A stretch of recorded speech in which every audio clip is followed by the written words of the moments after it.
প্রতি বছরের ন্যায় এবছরও ৩ দিন ব্যাপী এমএলএ গোল্ড কাপ ফুটবল প্রতিযোগিতা ২০২৫ অনুষ্ঠিত হচ্ছে মালিয়া ফুটবল মাঠে।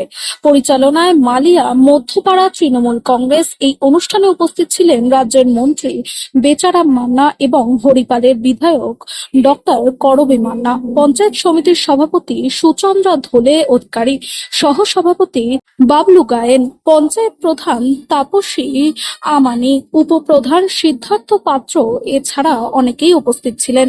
আগত সমস্ত অতিথিদের হাতে পুষ্পস্তবক দিয়ে বরণ করে নেওয়া হয়। বহু দূর দূরান্ত থেকে ফুটবল প্রেমীরা এই ফুটবল খেলা দেখতে আসেন।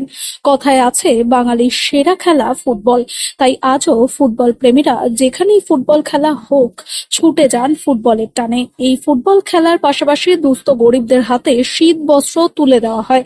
গ্রামের মহিলারা শীত বস্ত্র পেয়ে খুবই খুশি। এই ফুটবল খেলার তত্ত্বাবধানে আছেন লাল মণ্ডল, লালটু শেখ, আমিন সোসরাব। চলুন আমরা শুনে নেব বেচারাম মান্না ও ডক্টর করবী মান্না সাংবাদিকদের কি বললেন। হুগলি থেকে আশিস কুমার ঘোষের রিপোর্ট, প্রথম আলো বার্তার পর্দায়। সঙ্গে থাকুন, ভরসা রাখুন। খুবই জনপ্রিয় ফুটবল খেলা, গ্রামের মানুষের একদম দেখুন কানায় ভর্তি মাঠ।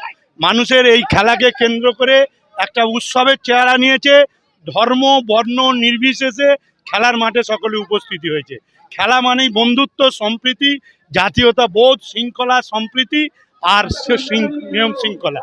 এটা যাক সুনাগরিক হতে গেলে দরকার, খেলার মাঠে সেটা প্রতিষ্ঠা।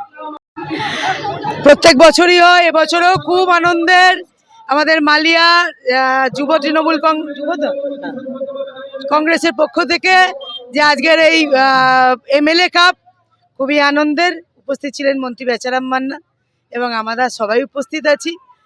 খুব ভালো লাগছে। প্রত্যেক বছরই হয় এবং সারা শুধু এই পাড়া নয়, পাশাপাশি অঞ্চল থেকেও মানুষ এসেছে, কয়েক হাজার মানুষ এই খেলাটাকে উপভোগ করার জন্য। প্রত্যেক বছর হোক, আমরা সাথে আছি, পাশে আছি।